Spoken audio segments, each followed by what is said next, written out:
ایک شخص نے رسول اکرم صلی اللہ علیہ وآلہ وسلم کی خدمت میں آ کر اپنے والد محترم کی شکایت کی کہ یا رسول اللہ، میرا باپ مجھ سے پوچھتا نہیں، میرا باپ میرے پوچھے بغیر میرا مال خرچ کرتا ہے۔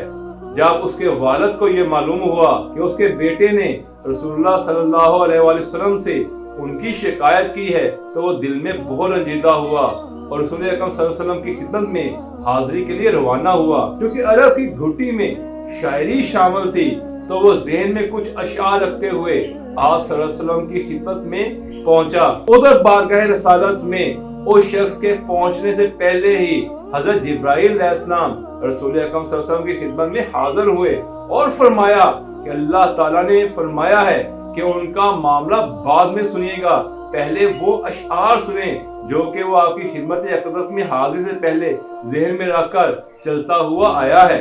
رسول اکرم صلی اللہ علیہ وسلم نے اس شخص کو آتے ہی فرمایا کہ پہلے وہ اشعار سناؤ، اس کے بعد تمہارا معاملہ سنا جائے گا۔ ان اشعار کا عربی ترجمہ یوں بنتا ہے: اے میرے بیٹے، جس دن تو پیدا ہوا تھا ہماری محبت تبھی سے شروع ہو گئی تھی۔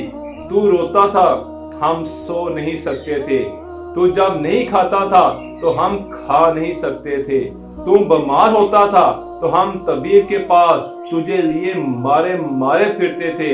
میں نے تجھے گرمی سے بچانے کے لیے دن رات کام کیا کہ میرے بیٹے کو ٹھنڈی چھاؤں مل جائے۔ تجھے ٹھنڈ سے بچانے کے لیے میں نے پتھر تک توڑے۔ جو کچھ کمایا بیٹا میں نے تمہارے لیے کمایا، جو کچھ بچایا بیٹا میں نے تمہارے لیے بچایا۔ تیری جوانی کے خواب دیکھنے کے لیے میں نے دن رات اتنی محنت کی کہ میری ہڈیاں کمزور ہو گئی، میں ضعیف ہو گیا، تو کڑیل جوان ہو گیا۔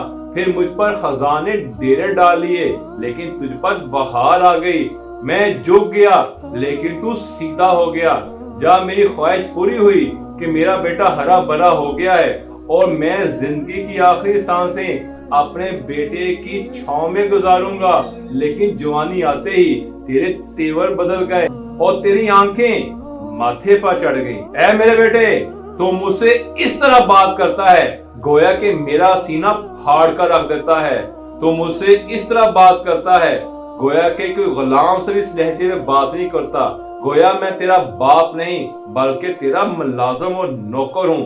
نوکر کو بھی کوئی ایک وقت کی روٹی دے دیتا ہے، تو نوکر سمجھ کر ہی مجھے روٹی دے دیا کر۔